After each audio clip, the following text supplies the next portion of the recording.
Yeah, everyone, it's me again. And you're all glad that it's me again. Anyway, uh, poor Gerard, we don't know what's happened to Gerard Gilligan, the astronomer. Maybe he's been abducted. I just don't know, by these alien things, these what are they called? UAPs.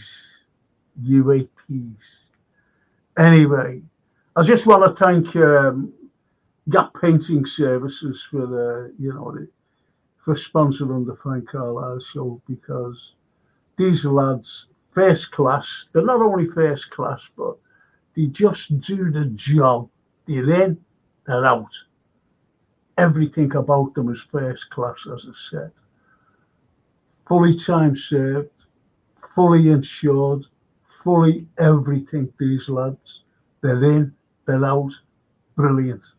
If you're an OAP, you need something done, you can't do it yourself, get this in, get Gap. Phone them up. Phone them up and they'll be in and sort you out with a special discount.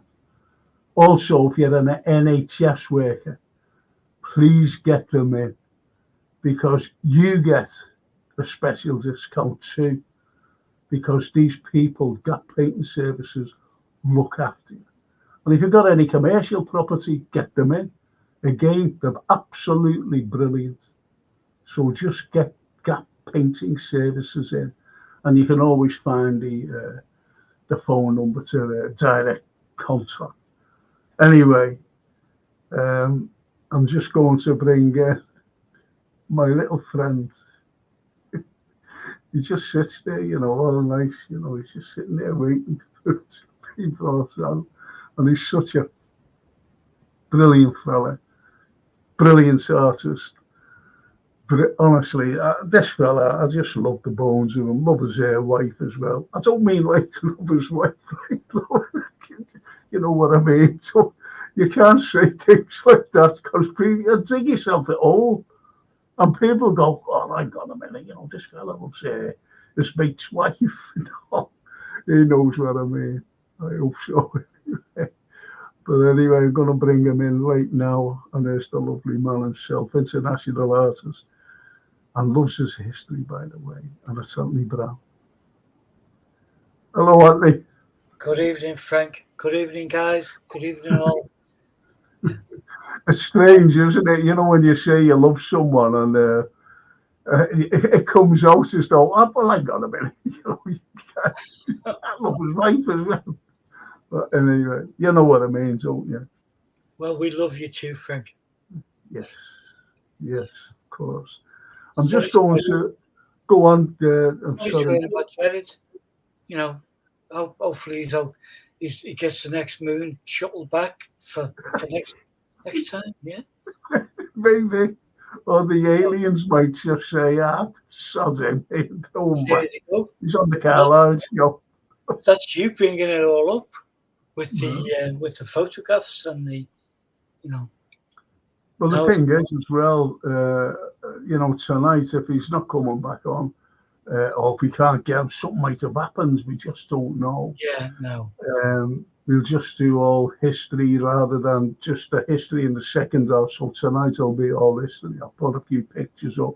We have a break, as you know, with a clip, a couple of clips. So we'll just be doing history tonight. And I just hope people enjoy it, that's all.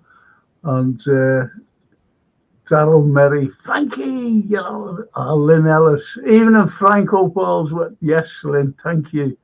The Anfield Road, they had that'll do us, won't it, Andy? Yeah, I'll do us till the second half, yeah. Yes, you're on the break. That's really like the Anfield Road, unbelievable. Frank's on the pole, combs his hair back. All right, Daryl. Oh, he's on the pole. I wish I was on the pole. Anyway, Daryl Merry, it's given a less, what is it? Oh, a lesser lecture. Well, yeah, I don't know what to say to these, Now then, Frankie, hope all's well, mate, says Tony LFC. Thank you, Tony. A couple of pints for us there as well. Daryl Merry, evening, Anthony, lad. Evening, Daryl. Good evening. Lynn Ellis, evening, Anthony. Evening, Lynn. Thank you very much. And here, the Amphitheatre, evening, Anthony Brown, great artist. Oh, thank you so much. And thank you for the beers. Yeah. And Lynn Ellis, that's just an old Scouse saying, Frank. Of course it is. And Tony LFC, hello, Anthony, all's well. They are another 2 point below. Yeah. Thanks, Tony. All's good. Thank you, mate. Thank you. And John Conway, hi, Frank. Hi, is John. I hope you're well, mate. And the Amphitheatre, question for Anthony. Yeah, there's a question for you. Well, Was wondering if the inspiration takes you. Would love to see you incorporate a Sven-style painting from the weekend? If inspiration takes you, you know. You know what? Lenny and I watched the match, but we couldn't watch it on the Saturday, so we watched it yesterday. Took time out, pot of tea, watched the match. I thought that was one of the most beautiful matches I've ever seen in my life. Very emotional. Very, very emotional. And what a worthy man. Sven was absolutely wonderful. And the way the players took them under his wing as well, Stephen, Gerard and Ian Rush and all of them. It was just absolutely fantastic.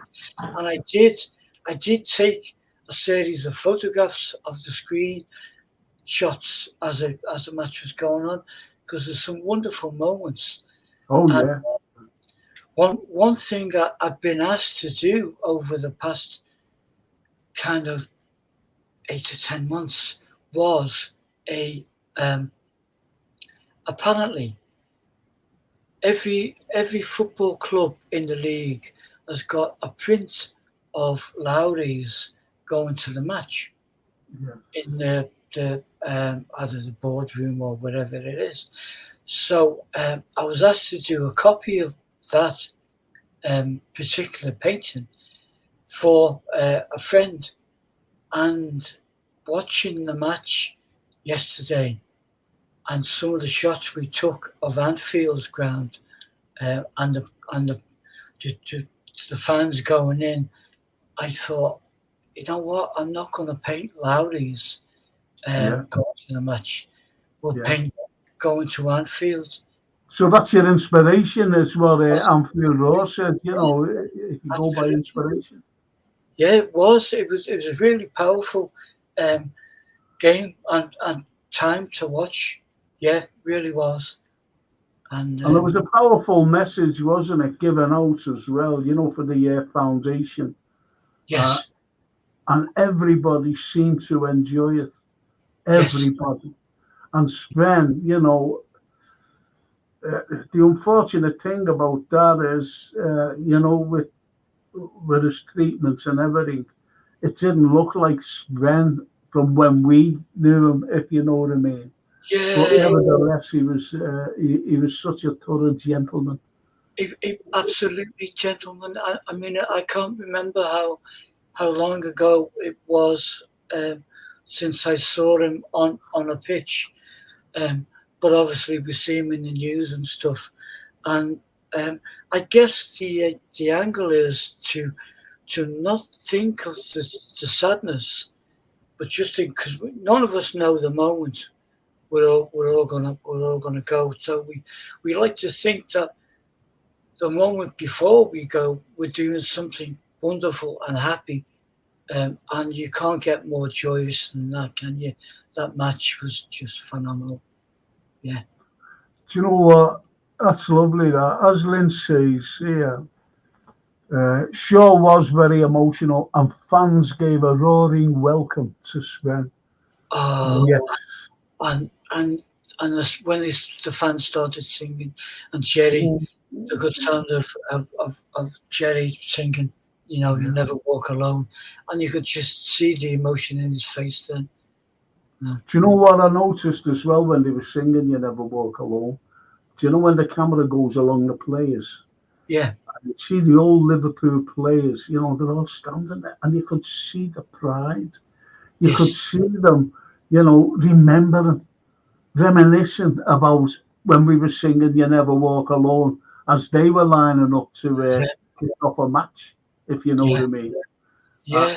Brilliant, absolutely brilliant. Was someone had mentioned yesterday that it's a powerful thing for all of those players. And Torres, my God, what a man he looks! Well, he Unbelievable, looks like a Marvel superhero. unbelievable. But it's like it must take them back to the last time that they were on the pitch at Anfield. I mean, Yeah. Well, there was yeah, a picture. Someone put a picture up, and it just reminded me of the old days when Stevie and El Nino, Nando, were playing together. And yeah, you see him on his knees like that, Suarez. We've seen pictures of him on his knees. And yeah, Steven Gerrard behind him, running up to congratulate him. And that's what yeah, happens, yesterday. Was yeah. it yesterday, the day before? And it was absolutely, when was it? Yeah, the day before. Absolutely brilliant. It's a brilliant picture. And it was Yes. so live when they were playing together. Oh, So live. you know what? It's one of those you couldn't really take your eyes off the whole thing, and it wasn't necessarily. I mean, a great result. I'm sure, but I would have been happy with the 2-2 because both Yeah, teams yeah, were phenomenal. But yeah. it was just the magnitude of the day was just fantastic. I just And thought, everybody enjoyed it. And yeah, as Daryl Merry says, Sven is yeah, taking this with bravery and grace like none other. Amazing man. yeah, he It's is. that, I that's think that can amazing. come. And the Anfield Roar says, thank you, Anthony. I just thought with your style, it would really suit just an idea, but I knew you'd be on it already. Thank you, though. Oh, And there's extra pints for you. thank you, Anfield Road. Thank you. It was. I think it was one of those occasions, like say, if you do anything, if you write, or if you're a filmmaker, or whatever, if you paint, then you've got to be inspired by days like that. Yes, That was just beautiful. yeah. I just want to put up, a little thing for kids' parties, if you don't mind. Yeah, I'm just going to add it to the stage. And this is this Sunday on the 31st of March. It's the Oldie Club Easter special, kids' Easter party. Meet the Easter Bunny, disco and children's entertainers, balloon modelling, party, games, giveaways, free tuck shop, 2 p.m. till 6 p.m. and it's a free entry. Isn't that lovely? Fantastic.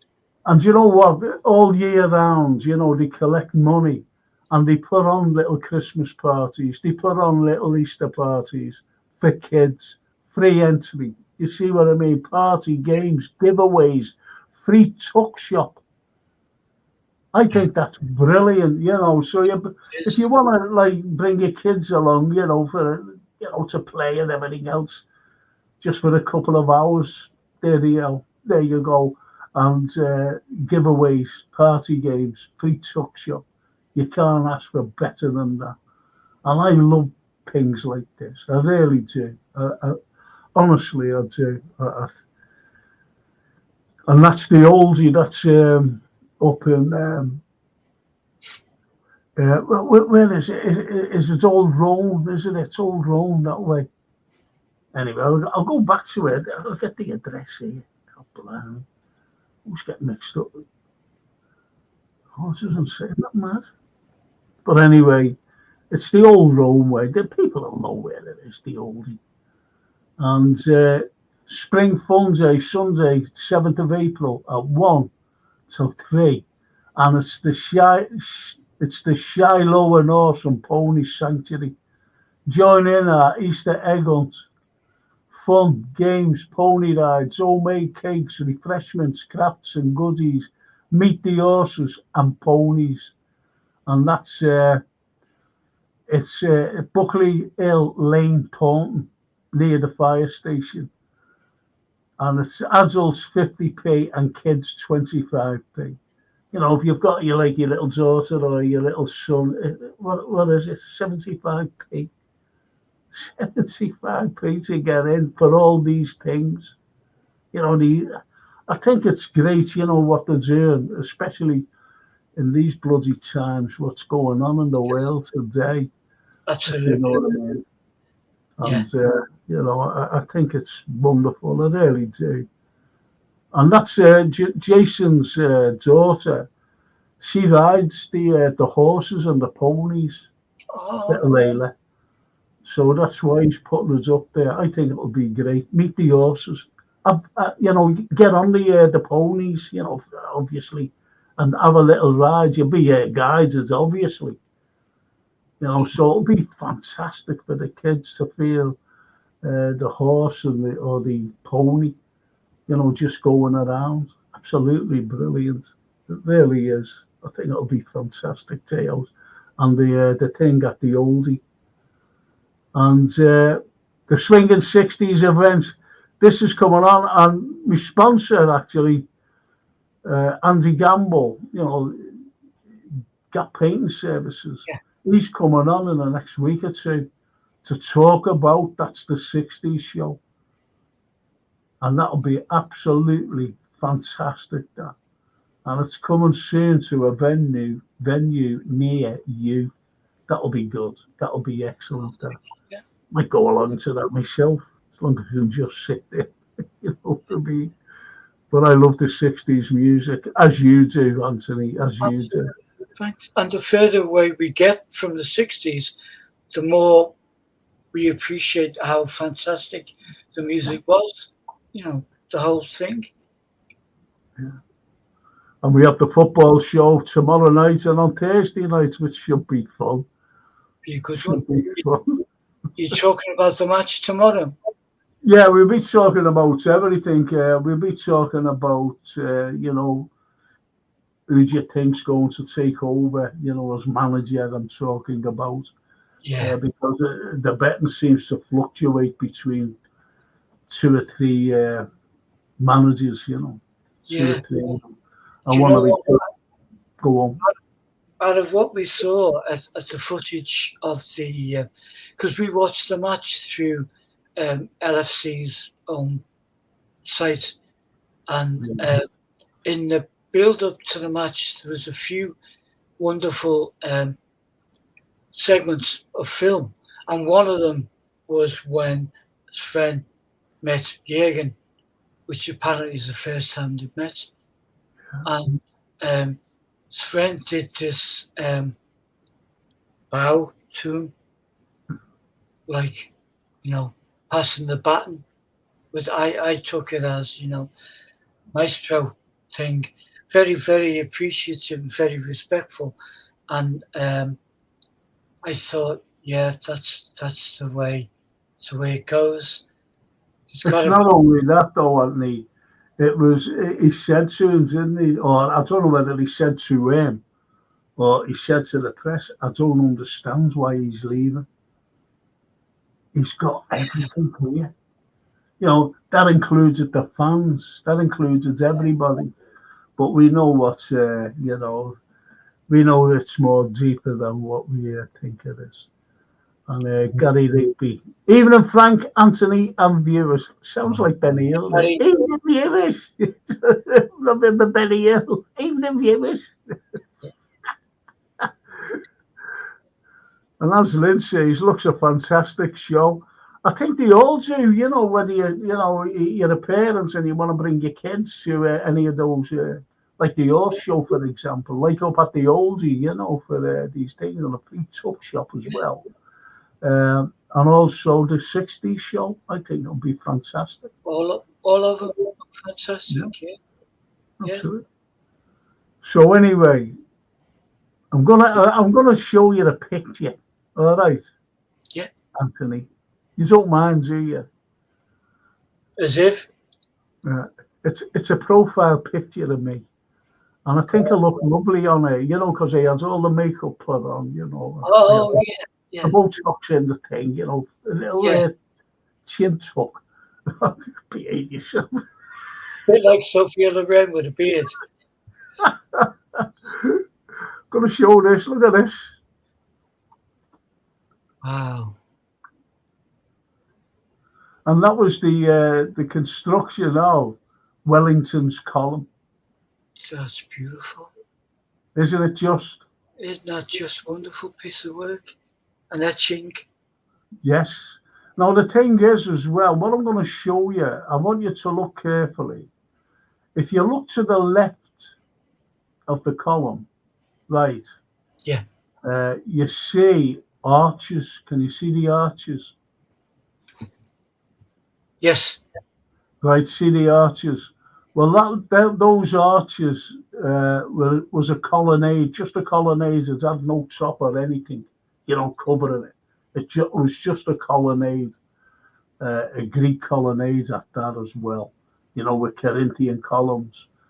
And it went right around to, it went right around to Lime Street Station, right around there. And the architect was John Foster Jr.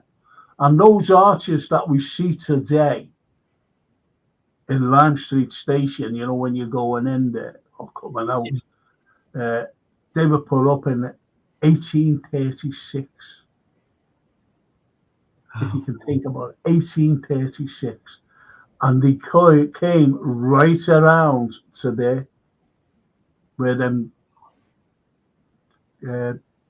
where the arches are. It came right around from Lime Street, right around. And when he got rid of them, the arches, that is, it was because they wanted to widen the road, Lime Street. Just imagine those there today. Just beautiful, just amazing. It is. Honestly, it is amazing. I've got it. I won't be able to get. I might be able to get hold of it during the break. I might be, and I have got a print of it, color print, and I'll show you it, full view of it, if you know what I mean, not just a small view of that, and you can actually see the beauty, the aestheticness of these arches. Yeah, absolutely brilliant. Absolutely amazing.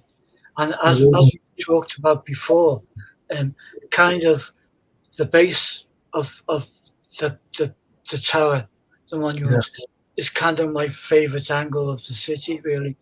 When you're looking down, you've got St. George's Hall on your left, and you're looking down. Oh man, I mean, some of it, you can half close your eyes and you're back in time. Yeah. Well, that went up, and this is 1863, by the way. Yeah. And a fellow named Lawton, he was a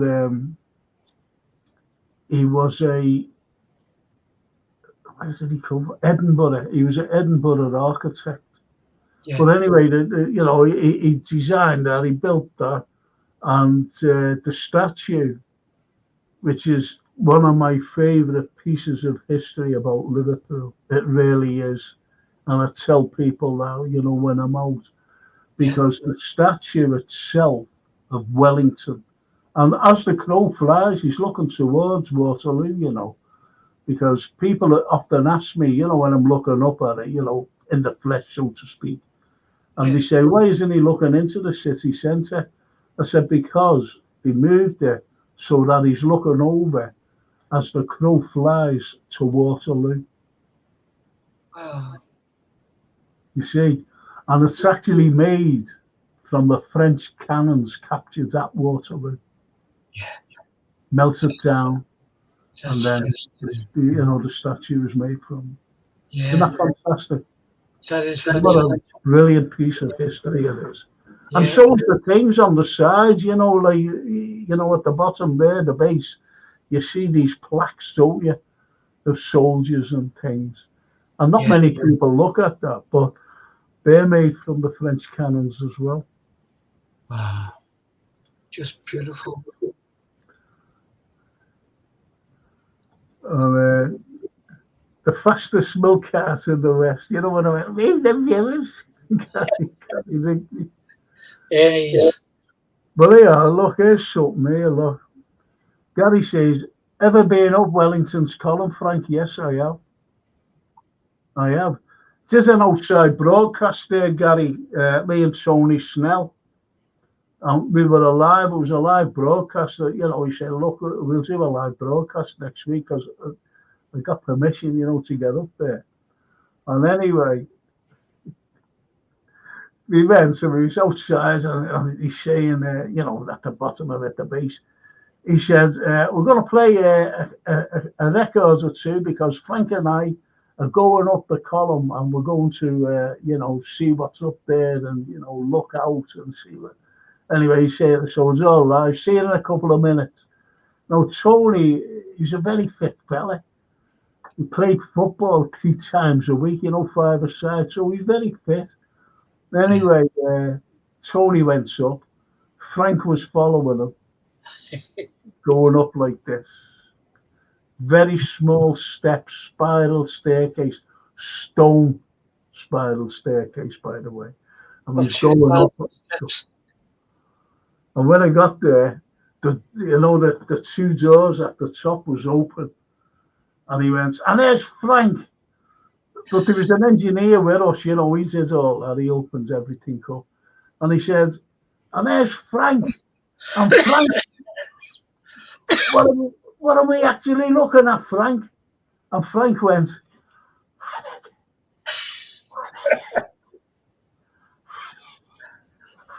he said, can you talk? And I was going, couldn't talk. Anyway, he said, I'm going to play a couple of records and we'll get Frank when he's got his breath back. So I think he plays a Whiter Shades of Pale. Right, and that goes on for yonks. And he plays another one, you know, right after, back to back. So he came back to me and he was, because during the record, he was saying, don't say anything, you know, get your breath back. And I'm like, okay, you know, standing there. And then he went, Frank, what are we actually looking at? So, the end of the year, if you never see Snelly, just ask him about that. It's not half funny. It wasn't funny at the time, like.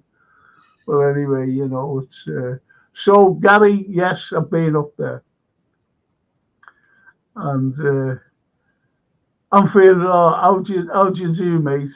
Isn't that lovely? I'm feeling. How do you do, mate? You know, I love our people. But when you get the likes of the column, and as you're seeing there, you know, you've got the plateau, you've got, you know, over towards Lime Street, you've got the wonderful St. George's Hall itself. It's incredible. You know, if you could imagine, don't forget there was no pollution then, because everything was awesome cart, if you know what I mean. Or you just walked everywhere. Right. If you could imagine, you know, the colour of the buildings, like St. George's Hall is today, the likes of that colonnade, you know, beautiful. And it was just like Rome.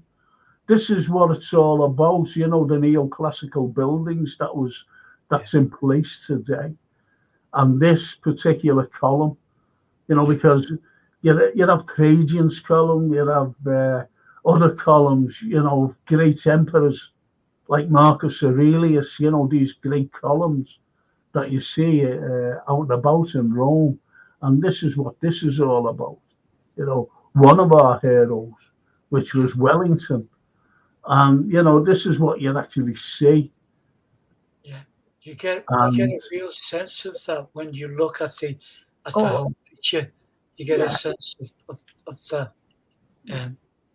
and the Stebble Fountain as well. So everything is so compact, so compact within that small area And then you've got the park. You've got St John's Park, which is ideal as well, where you can go and relax. But this is the way Rome was. This is the way Greece was. Yeah. So that's why it's all neoclassical, because they are classical buildings, classical temples, classical everything. And we have them here. I remember Tony Benn, first time he ever came to Liverpool, and he gets off at Lime Street Station, but he comes out not at the where the arches are, as we see today. He comes out, by Lord Nelson Street. He came out that end, and he walked down, and what hit him in the face was all St George's Hall, the Sessions House, the Walking Gallery, everything was there, and he couldn't believe it. Yeah. He just said, "Wow, look at this, incredible!" And that was Tony Benn, first time he ever set foot in Liverpool. Yeah, wonderful, Beautiful, isn't it? beautiful, and incidentally, I'm looking at that now, and it's like the artwork itself would have been drawn by an architect. Yeah. At the time, which was a great gateway to artists to further their craft, because artists like Constable and Turner, all these people worked in architects' offices for years to get their head around that kind of perspective, that wonderful landscape, and then they took it in their direction. But that's what comes to my mind now. It's beautiful, beautiful work of art, and it's just a beautiful view. It's just absolutely amazing. It is amazing. And what Gary says, did you go up there? And the view was amazing as well, because the view when I got off the top, when I looked over all the neoclassical stuff, and right up towards Anfield, all the way up there, all over. It was a cracking view, but I couldn't explain the view because I couldn't explain it because I was out of breath. It didn't half knock me because it was very, very claustrophobic as well, going up there. Because that I always wore a suit and a tie and everything else. And when I came down, I was covered in white, chalk sort of stuff. And it was terrible. But it was good. It was invigorating, it was one of the things. Tony Snell said to me, he said, if I wouldn't have known you, I would have never, ever have got into these places. And he actually said that a couple of years ago on his radio show. Someone mentioned me or something. And he said, well, Frank, I wouldn't have been in any of the places that we filmed in. He said it was just amazing, getting into these particular places. And we did film some unbelievable places, to be honest. And Red says, like people for our Frank and Anthony. Press the likes, that is what he's saying. Yeah. See, if you press the likes, it gets the algorithm out there. If you subscribe, it gets the algorithm out there. And it says, it's just lovely. I just love our people, I really do. Lynn Ellis, I think it's fantastic when you think when these things were built all manually, no cranes, amazing. And it wasn't cranes, it was just all pulleys and wooden scaffold. And there was lots of deaths as well, lots of accidents, which was shocking. And this is what people don't realise. No. You really don't. No. Let's have another little look at something. And, again, what you've got this. This is the very first wet dock in the entire world. Isn't that absolutely brilliant? And you've got the repair dock as well. But what you can see there, Anthony, are the gates. To empty the water. and to, have the water in for when high tide came in, to let the ships out. And that dock, believe it or not, could hold 100 ships. Wow. 100 ships. And if you think about it, Andy, if you think about Thomas Steers, who designed it, he was a great water engineer. He was Dutch. He was always working on the canals in Holland. Yeah.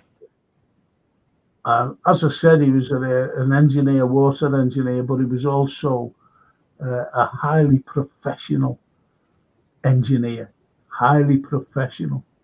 And we sent for him. We sent for him because there was lots and lots of ships on the Mersey. And rather than just letting them go to different, like, little, they weren't even harbours, I'd call them harbours, not ports, harbours. They said, we could lose all this trade, let's try and do something. And someone came up with a great idea. Well, there's a water engineer, he's Dutch, Thomas Steers. Let's get him in. You see, get him in, he's a water engineer. He's brilliant, get him up. So anyway, he came here and he designed that. Now you think about it, Anthony. Think about this. He looked at it, designed it, and in 15, no, in 17, I'm sorry, in 1709, he designed it, right? He designed this thing, this dock. No pneumatic drills, no nothing. The only things that they had was picks, right? Picks to get into, because Liverpool's built on sandstone. Yeah. Liverpool is built on sandstone. And he had to dig out, he had to empty the pool, because a pool came off the Mersey up where that is now, right, where Shavas Park is, I'll put it like that now, where Shavas Park is, went up and it went along Paradise Street, Chapel Street, and it lay at the bottom of where the Mersey Tunnel is. That's where it lay, and in some places it was 30 foot deep, so it was a very deep river. Yeah. It wasn't a pool; it was another river. So he had to empty that. He had to lock the water out to get this built. Wow. And it only took him 6 years, because it opened in 1715.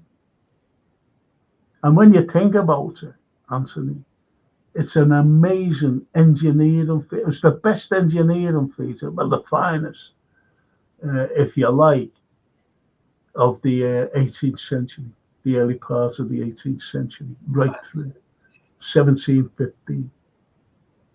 And that's it. Did he, might sound a silly question, but did he import his own workers to work on it, or were there like minds over here? I kind of saw what he was talking about. Said, oh yeah, no, he had our own workers here. Yeah, they worked on it, obviously, and as I said, people don't realise when they're walking along, say, Paradise Street, and then going straight along, coming to Whitechapel, and they go right through to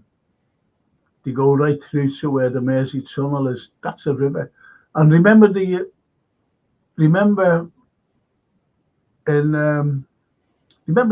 fountain we had in Williamson Square. Yes. Right, with all the water and everything cascading everywhere, which didn't last long. It only lasted a few years. Well, that water was from the pool, the original pool, and it's still there. The water is still there. See, this is fascinating for me, because you spoke about this the other week, and we were talking about it on various parts of the city, like underneath James's cathedral cemetery by the Anglican, and all these pockets of river underneath. It's like fascinating just to think. Yeah. See, when you think about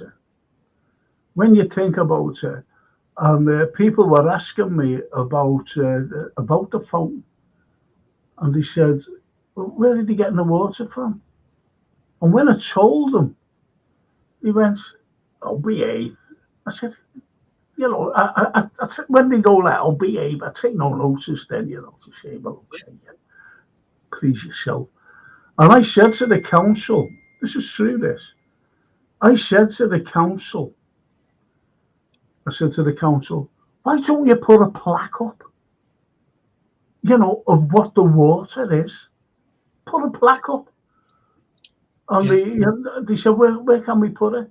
I said, you can put it on any of the buildings around. I said, put it on the Liverpool shop, for example. Put it on the Liverpool shop. On the pavement, I said, that's going nowhere. That's going to be there forever, that shop. Put it on the playhouse. Put it on the playhouse. Put it on there. It'll be fantastic. And they said, it's too expensive. Think about it. I just said, yeah, okay. So, it's that kind of nonsense that I was always fighting against. Yes, unfortunately. Yeah. It's just nuts, isn't it? It's just absolutely nuts that. Yeah, it is nuts. And this is what I did fight against. There was a lad from. Which is this is another annoying thing, to be honest. Another annoying thing. There was a lad named William Ratcliffe from St. Oswald Gardens. Lovely man, very modest. Was in the Boer War. When the First World War broke out, he enlisted, and they said, "No, you're too old." He said, "I want to join. I want to do my duty." "No, you're too old, fella." And they said, "Well, can I do anything then?" So they said, "Would you like to become a stretcher bearer?" And he said, "Yeah, as long as I'm there doing my duty," because he was an old soldier. He was a man who took pride in his profession as a soldier. As I said, he was in the Boer War. So the next performance is he goes like this. He says, "Okay, yeah." So he joins us as a stretcher bearer. And in 1916, he was awarded the the military medal, for going out into no man's land and bringing back the wounded and as many dead as possible. No man's land. And it was always under their fire, always under their fire. And the next, he was awarded the military medal, which is the equivalent of the MC, the military cross that officers got. But privates, they only got the military. I'm not saying only, but it should have been the same thing, military cross. But he got the military medal nevertheless, which is the equivalent of the military cross. And the general pinned it on him. And he said to him, "I'm going to tell you something. You'll end up winning a Victoria Cross." That's what he said to him. You get a Victoria Cross. And anyway, he took no notice of that, but because he was just an ordinary soldier who did everything, if you know what I mean. Did everything for this country. king and country or whatever. And the following year, he went out into no man's land again. And he was bringing back the wounded, or trying to. And there was lads to his right. And they were being pinned down by machine gun fire. A machine gun post just being pinned down and being picked up, by the way. And they couldn't move. They couldn't move. So anyway, as he seen this, he was kneeling down, and it was a kid, dead kid, just lying there in no man's land. And he has his rifle still in his hand, the young kid, the lad. And he looked at him, and his hair was falling over his face, the lad's face, and he brushed it back like this. And he said, "Your death won't become in vain, son." That's what he said. Took his rifle off and ran up and charged the machine gun post. Charged it. And he took the Germans out.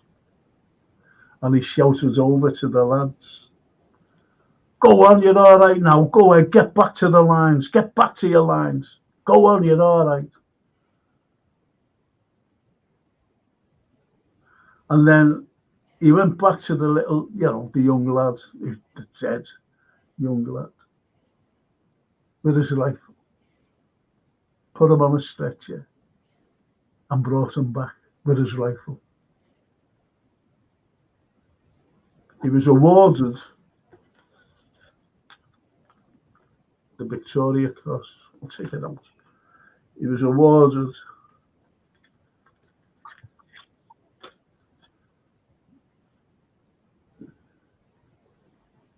the Victoria Cross. Yeah. The highest military medal for that. My point is, he dies, he never married or anything, and he lives with his sister and brother-in-law, and they passed on. So he's living on his own. And kids playing football in St. Oswald Garden Square, and they used to say, "Good morning, Mr. Ratcliffe." And he said, "Good morning, boys." And he was very proud, very modest, and he always walked upright. Always walked upright. And he wasn't seen for a while. So he broke the door down, and he was dead. They found him dead. And I said to powers that be, put a plaque. There's a Tesco there. I said, put a plaque on the wall about St. Oswald Gardens. And William Ratcliffe, BC, lived here. Absolutely. Lived and died here. Yeah. No.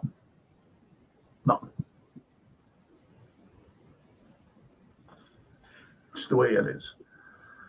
It's just the way it is, unfortunately. It is the way it is. It shouldn't be that way, but wow. It shows you, like some of like Gary Rigby says, remember them well in Old Swan at St. Oswald Gardens. And you know what? I've never heard of this lad. Pak Hung Chan must be from our Chinese community. It's also nuts that the council does not repair the stubble fault. Yes.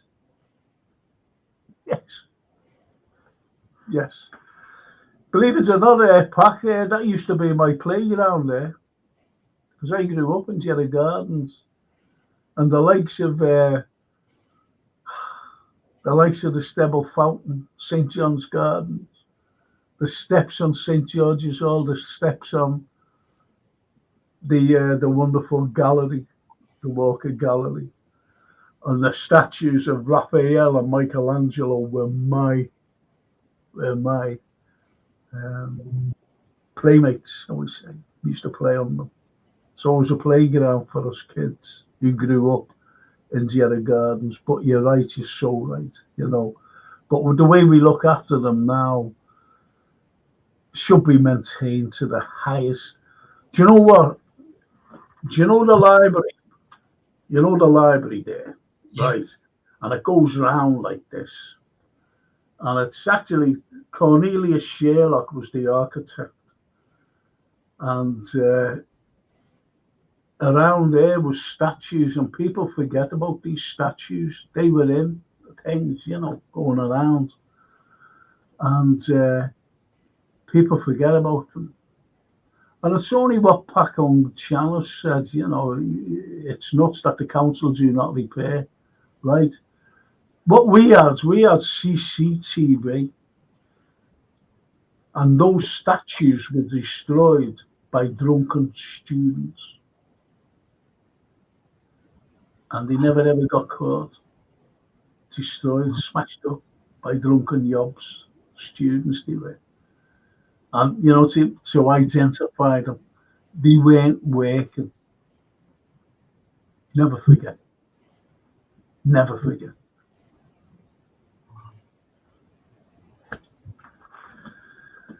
Yeah. That's the way it is. And those statues need cleaning. So he means the statues of Raphael. And but the unfortunate thing about that, Pac, is that pollution's got at them.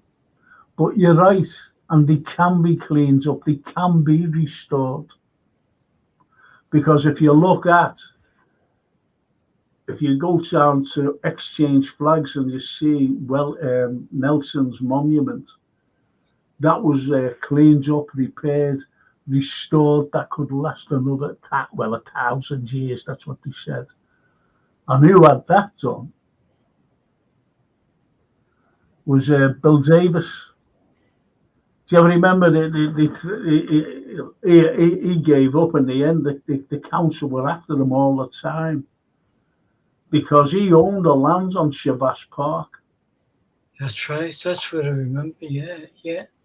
And if you remember, if you go back to the Echo had this superimposed. Everybody had to have, or not, never, didn't have to, but you know, the country asked the major cities of Liverpool to have the major cities of the country to have a millennium building. Yes. So Story, in his stupid wisdom, had this earmark Shabas Park, and he had this beautiful building, by the way. This is our millennium building. It was in the Echo, and Bill Davis went, hang on a minute. You haven't asked me. It's my land. You haven't asked me. So he couldn't build it. And then from that moment on, Bill Davis was hounded. He was hounded that much that he left Liverpool and went to live abroad. But Bill Davis spent, correct me if I'm wrong, but he spent over £1 million to restore the statue of Nelson and the four lads in chains around, because they were falling to bits. As Hong Chan says, you know, about these statues, and I don't know whether he knew about the statues, you know, of Nelson. Yeah. The monument was falling to bits, and he had them restored, and it cost him well over £1 million. Well over £1 million out of his own money. This is the way forward, and I guess it's always been the way forward. You have a council who's hand in hand with kind-hearted philanthropists. Yeah. Who say, I'll meet you, I'll put up half the money for that. Let's keep it. Yes. Well, I'm going to have a little break. Anthony, and we're going to show a clip, and I hope you enjoy.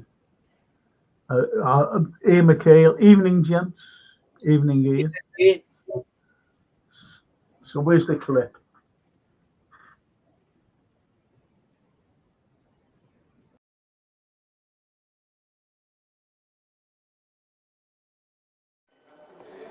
The Port of Liverpool building was the first to be erected of the Three Graces in 1907, and the eminent architect was Sir Arnold Thornley. Looking at this stunning building, you could be forgiven if you thought that you were in Rome or Florence, Italy. Yet, we are here on Liverpool's famous waterfront and the New World Heritage Site. Here in the reception area, we have the Italian terrazzo with its wonderful mosaic compass.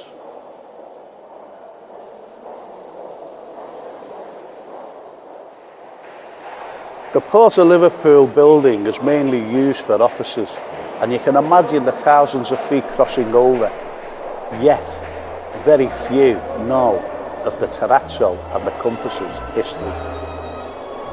Italian migrants came over to Liverpool and plied their trade to make enough money for passage to America. That is how the building and others are graced with such fine Italian work as the terrazzo.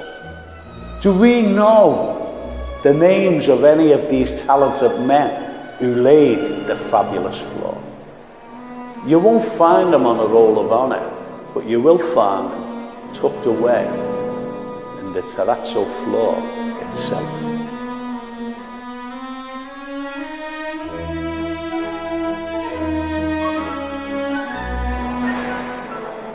Directly above the compass, you will find the central magnificent dome.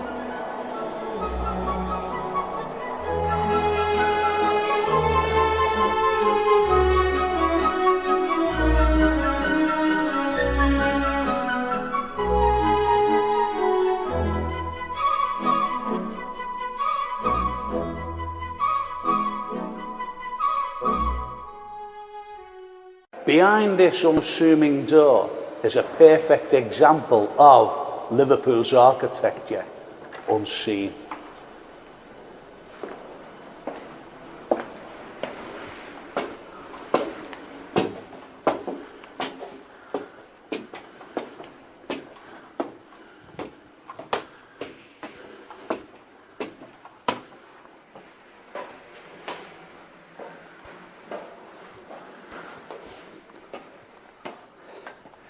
It's a bit of a climb, as you can imagine, but when we get to the top, it's well worth it, because through this door is another gem which you will see on Liverpool's architecture unseen.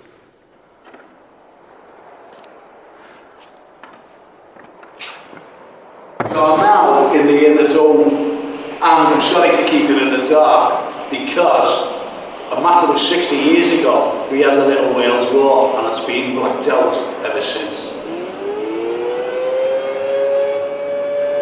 If you're scared of heights, look away now.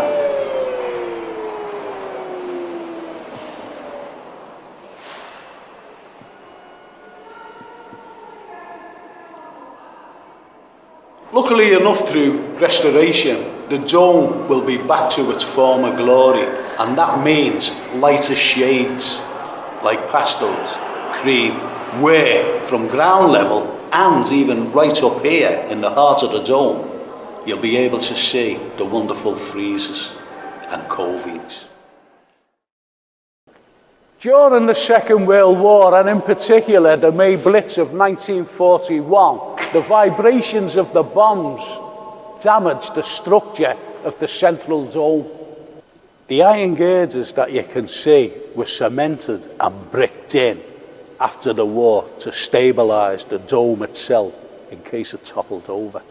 Earlier, we had seen the mark left by the terrazzo floor layers. And just like in modern times, our builders also left their mark.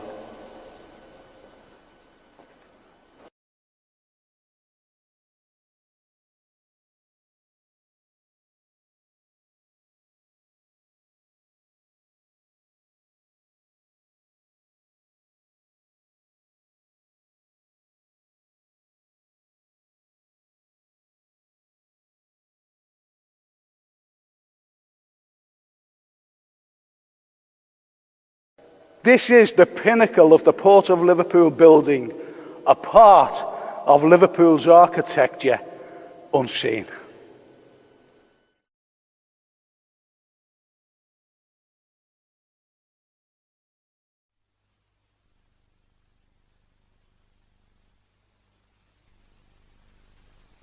This is the cantilever staircase with its stained glass windows of every country throughout the old British Empire.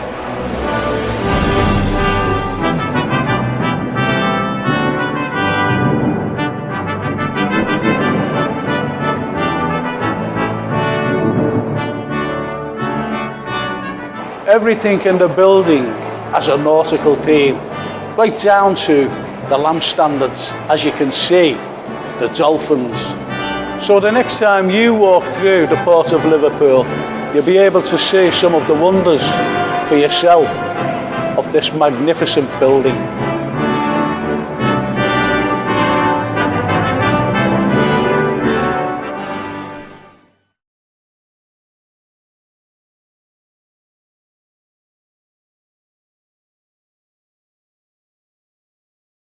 Liverpool is renowned for its majestic buildings, but also what we have are little hidden gems. So follow me. This is one of those gems, Queen Avenue. It wasn't always known as Queen Avenue, it was known as Elbow Lane, and you'll see why. Come on. Take away the aluminium tables and chairs, and it hasn't changed in 200 years, and you've got a typical Dickensian thoroughfare.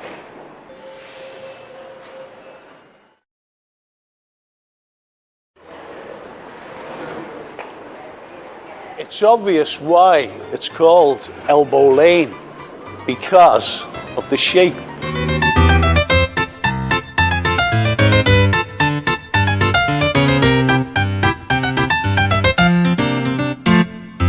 Behind me is the jewel in the crown of Elbow Lane, also known today as Queen Avenue.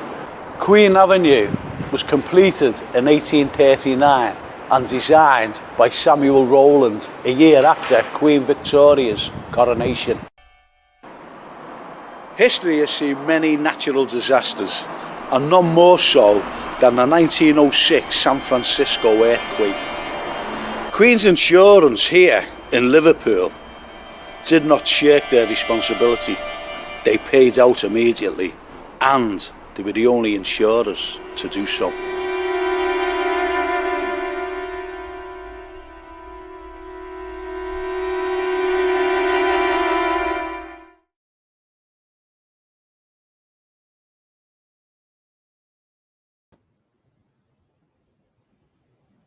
How about that? Absolutely fantastic. I mean, I've spent a lot of my time in and around Port of Liverpool and Elbow Lane. Laney and I used to go there for a cup of tea years ago, but I did not know the history that you just told me, the background. And to see the dome like that is fascinating. You know, when you took a trip to the top, wow. I couldn't have done that, Frank. Not even with a... Sorry, go on. Carry on. I couldn't have done that with a sketchbook or anything. I'd have been like that, man. Well, do you know what? It's on the DVD, Liverpool Unseen. And why it's titled that? Because it is unseen. You know, you look at buildings and you go, wow, isn't it great? And there's a comment that came in there, just there, and it's by our friend, my friend Pak Hung Chan. And he says they should open up the Port of Liverpool building to the public and have tours. I used to bring people in there, Pak. I used to bring them in. You know, I used to do all the tours and everything in there. And it wasn't until, I don't know whether you'd ever remember this. Do you ever remember when, was it? I'll tell you what it was. It was a building in Castle Street, and it was the old Bank of England. It was the old Bank of England. Yes. And there was all these fellas dressed up, You know, with the mask of Guy Fawkes. You know, We got us that, yeah. yeah, and they Yeah. broke into it and they let all the homeless in, and they were trying to get into the town hall once, and then they stopped it all. They stopped it, and they stopped the tours and everything for the time. Yeah. Then we had terrorists.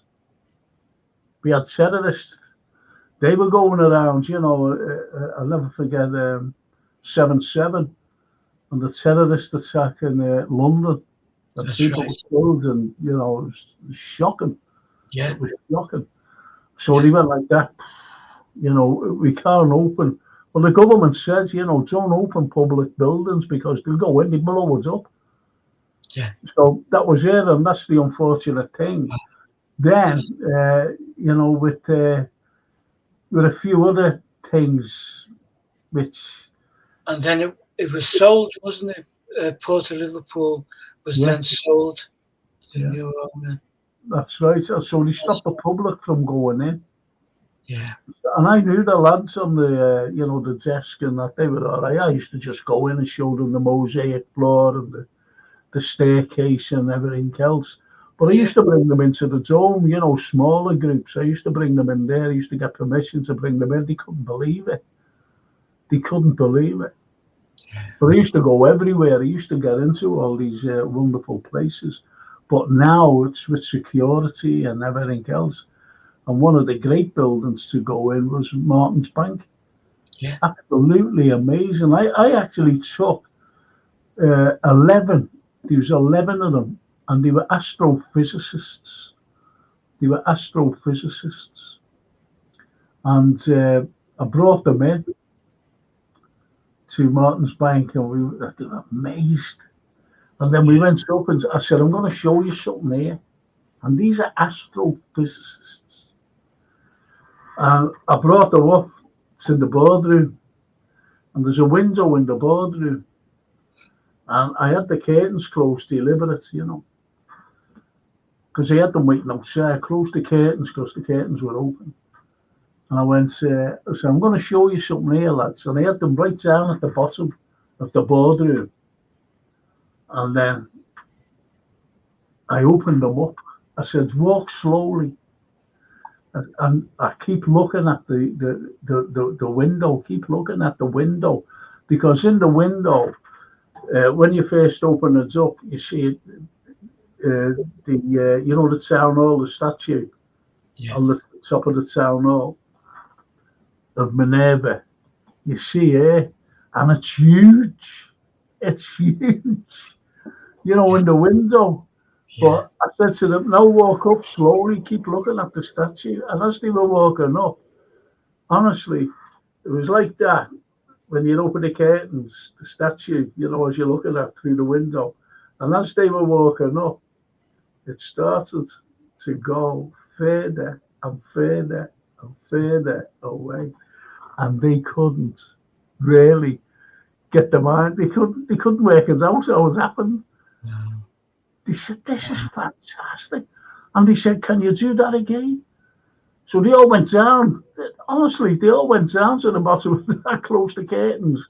Then they opened them again. They were all looking at it. Now, don't forget, they'd already experienced it. Then they started to walk up again. Yeah. And it was amazing. They couldn't get over it. Wow. How it moved away. Wow. And these are astrophysicists. Then I took them down to the Strand. And I looked at, I said, here, stop here. So they stopped. And I looked over to the Albert Dock. I said, look at that. Now it's a different angle, you see. I said, look at that. I said, look at the engineering of that place. I said, it's a building, a magnificent building in the middle of a river. And they couldn't get over that either. So we have some fantastic things here in Liverpool that amazes people. Yeah.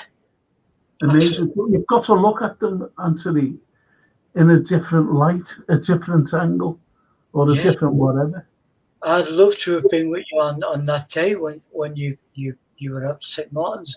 I have been at St Martin's with you, Lainey and I, and we've seen some wonderful architecture in there, and it's just a thrill to be in these buildings. Just amazing to be in them and kind of perceive them the way the architects planned. You know, it's like painting a picture. You know, there's a picture. What do you think? It's like, wow. Yeah, it is. You know, because when I explain things, when I explain certain things, certain like statues, for example, when I explain about certain buildings, and one of the great buildings is, do you know what? I never got that bloody thing. One of the buildings I show is the library, what I've been mentioning in William Brown Street. Yeah. And I have me, you know, I always have me bag with me and, you know, some prints. And I say to them, yeah, look at that. And it's the Pantheon in Rome, my favourite building in the entire world. 2,000 years old, still standing, still utilised today. 2,000 years old. Yeah. And I just say, yeah, I'll have a look at that. I said, because that building there, the library by Cornelius Sherlock, was based on the dome there. And they couldn't believe it. They went, you're right. Fantastic. But there's other things that I point out that inspired the architects at the time to do things. And I point other buildings out of other places and show them. And they go, wow, yeah, look at that. You see, even the Campanile in Piazza San Marco in Venice, there's a building in Liverpool that's copied it. It's copied from the Campanile in Venice. Yeah. And when I show people, they go, I can't believe it. Yeah. But I show them because it's a different angle, you see. And it's just like it, even with the green roof. There's a wonderful view from, I think it was from St Martin's Bank, where we look out of the window, and what you're seeing at like 2 stories up or 3 stories up, are other buildings in the landscape that are all look like ancient Rome and ancient Greece.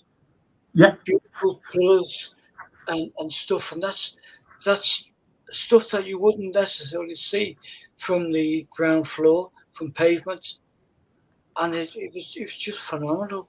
And the image you showed before about the Wellington's column and that whole thing, it's like someone's gone away and sampled bits of the finest architecture in the world, and there it is in Liverpool, and it looks totally at home. Yeah, of course it does. I'm going to show you something. You're going to be made up at this. 2 of them. 2 things I'm going to show you. I'll just get this other one out. Remember when I was talking about the Campanile? Yeah. In Piazza San Marco. Right? Show you something. Right, so I've taken them out of the little portfolio there because I won't be able to see them properly otherwise. Where can I put this? Just bear with. Sorry.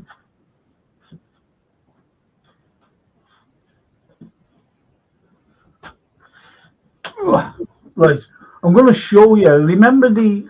I love Jason, you know. Look at that. Wow. Look at that. Well, I'm going to show you something here. I love our Jason, you know. I really love him. He's brilliant. He knows what I'm.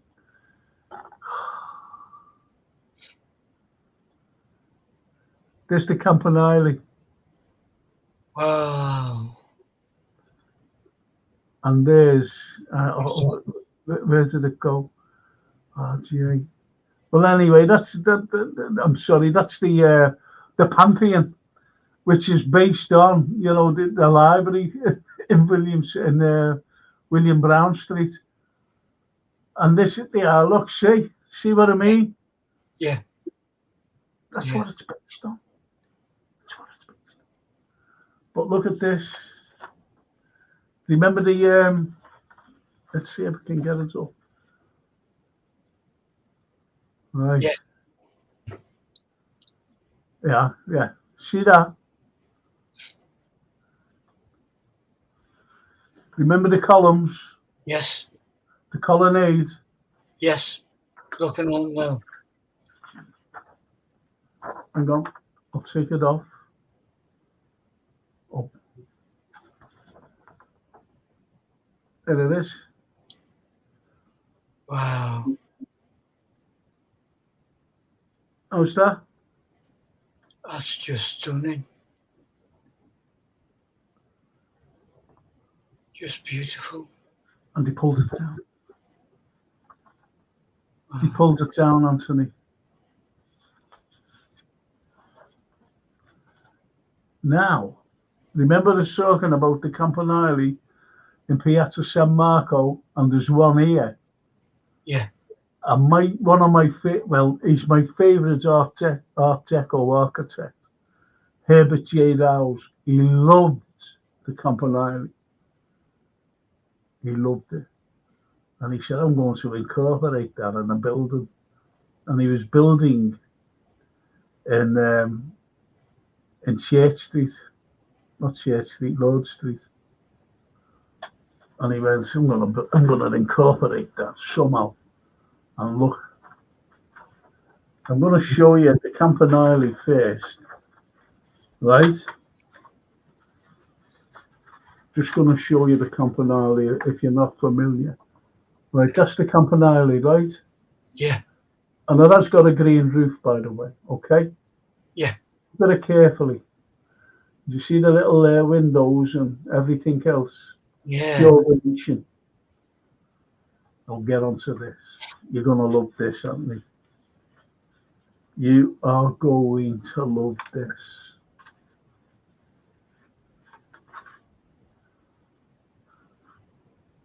There it is there.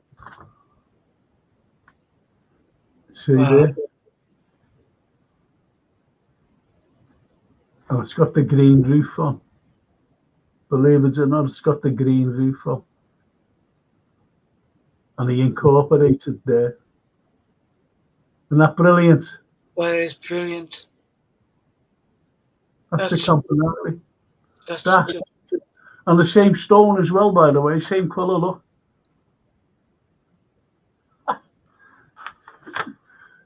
Same windows, everything. Same roof. I know you can't hardly see the roof, but it is, believe you me, hang on, it's the same roof. That's the Campanile. It really is. Because there it is there. Same roof, same coloured stone, same roof, same windows, same everything. That's an inspiration that stayed with him. And people don't realise, you say, but that's what I show. I show different aspects of buildings in Liverpool. Yeah. And I tell them about the architecture they were, you know. Well, it's beautiful that you link the two together. You know, we all. I think it was Anfield Row was talking earlier on about was I inspired by the match the other day. I think we are all, every one of us, are inspired by what we see in life. And I just think it's amazing that someone can carry that inspiration with them and incorporate it in what they do. Yeah. No, you do. And you see, As the Amphitheatre said, about being inspired and everything else. So would you do one of? And you had the same idea anyway. Yeah, The same idea, and this is where inspiration comes from. And architects are no different because they get inspired by other people's work. I could show you loads, yeah. and you go, "Wow, Totally wow, understand that. And then when we see it in situ, it's inspiring to us. yeah, It it is." instills a pride in us that it's part of where we come from. Yeah, You know, yeah. And this is why I'm so proud of, our architecture. I'm so proud, and it's such a shame when you get outsiders, especially football fans, singing in your Liverpool slums. That's annoying to me. In your Liverpool slums, and yes, we have more listed buildings, I know with the exception of London, in that the whole of the country. that's just deluded, ignorant It is sort of ignorance. brains. I'm gonna bring these people out. Some of our. I'm gonna bring them out. I'm gonna bring them out when the weather breaks. And Lynn Ellis does. She does smashing tours. She Yeah, always hires me. yeah, She always hires me. She has a coach. She gets a coach tour. She has two a year. yeah, When the weather breaks. And it's nice weather, and she always has them. And it's dead reasonable as well to get on. So she hires me, and we're out all day. We're going out, and she stops me. We all stop for lunch, obviously. yeah, And I stop at certain venues, certain places, and I point things out. They're absolutely amazed. They're oh, amazed. What I give them. It's yeah, not what I give them. It's what's there that needs to be explained. It's as simple as that, Anthony. You know that. yeah. I You know. know that. You've been with me. I have, and I don't know if it was one of Lynn's tours. One of the last ones. There was Lainey and I and our daughter Emily, Yeah, uh, and we got on the coach and we yeah. ended up with a bowl of scouts. And No, do you know that? Do you know who that was? Liam Moore. Remember Liam Moore, the yeah, singer? It was yeah, him. It was him. And we entered, as you said, we entered Maggie Mays, didn't we? John yeah. Lee's Maggie Mays and had a bowl of scouts. It was a wonderful day. What a day that was as well. But Yeah, Linda's the same. Linda's the same. She does too. And when people come on it, it's fabulous. And Paco Chan says, "Where is the Cabanari building in Liverpool?" And he says, "Please." If he wouldn't have said please, I would have said, well, for not saying please, I'm not going to tell you. No, it's in there. You've got to look at it at a different angle. But if you walk down Church Street, keep walking down, and if you're walking towards, say, Victoria's Monument, for example, Pac, you're walking down to Church Street, just walking down like that. And then you come to the likes of what used to be, I don't know what it is now, to be honest. And you just keep looking to your right, keep on to your left, walk down, and keep looking to your right, and you'll come to it.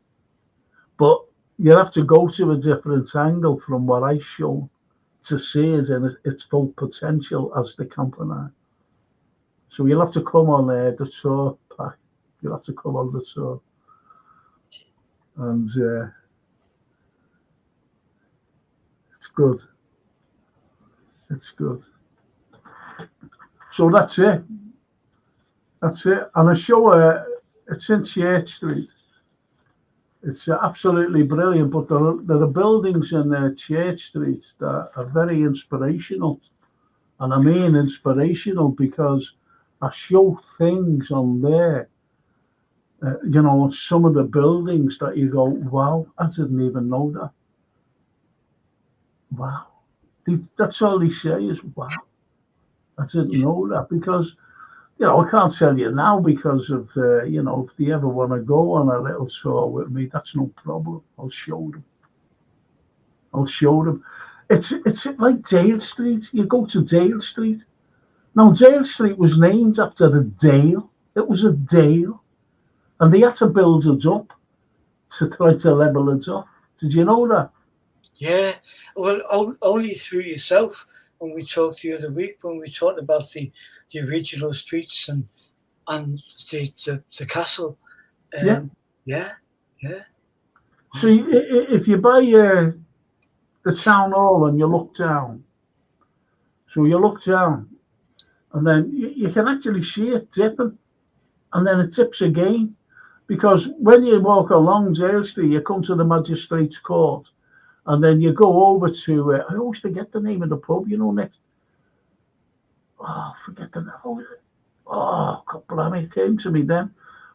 But I always forget the name of the pub, next to the Mitre. Yeah. I always forget the name of that. I always forget it. But when you come to there, the bottom of Hatton Garden, it goes down, doesn't it? Yeah. It goes down. Well, that's where the like the pool, as we call it, but the other river, that's where that came and lay. And then when you look up up William Brown Street, it rises. Yeah. It doesn't half rise, Yeah. Because if you take everything away, all the buildings and everything else, from, say, like the bottom of Dale Street, where the tunnel is, you took everything away as you look up, everything. It goes up and up and up. Because where the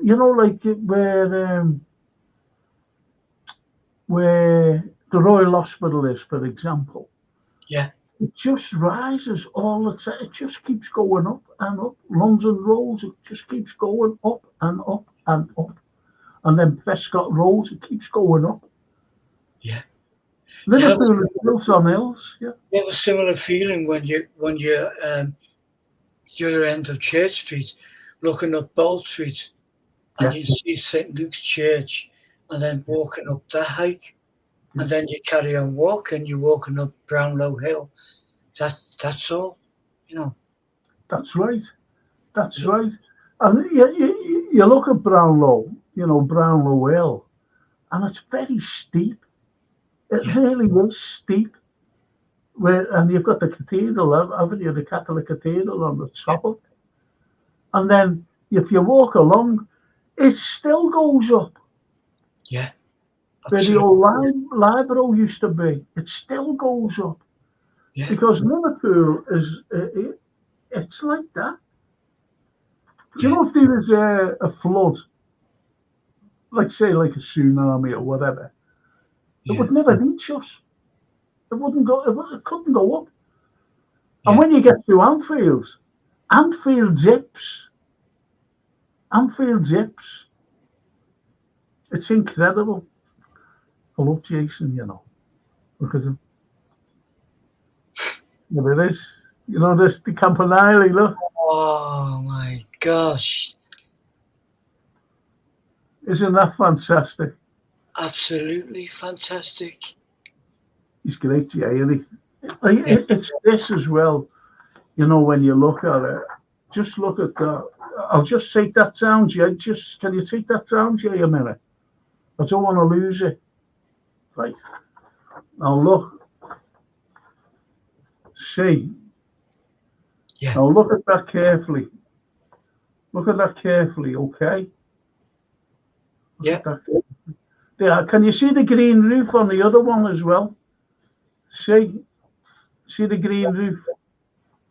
So you've got the green roof, right? Now, if you put that up, Jay, please.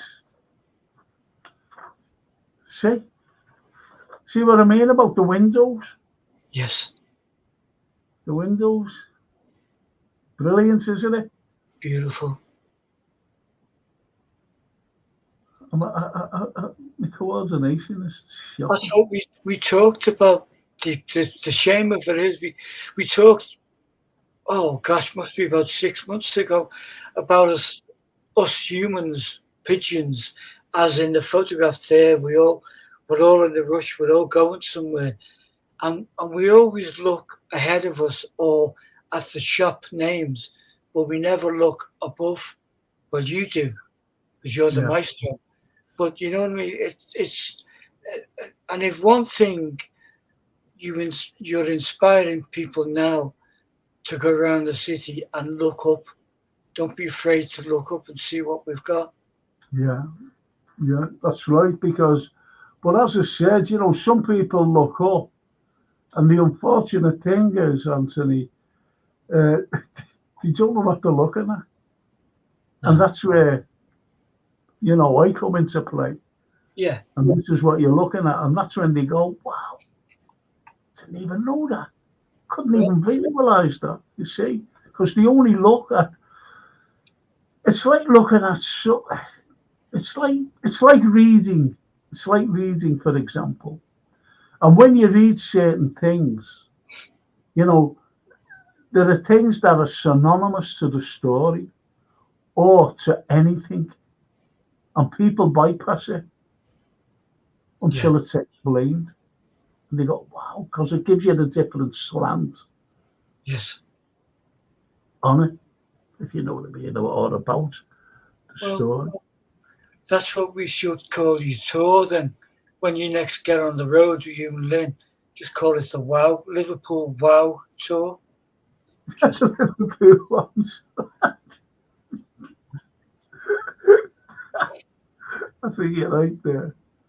But when people say to me, can do you still do walking tours? And I get asked all the time. I can't do them now, unfortunately. I wish I could. I wish I could.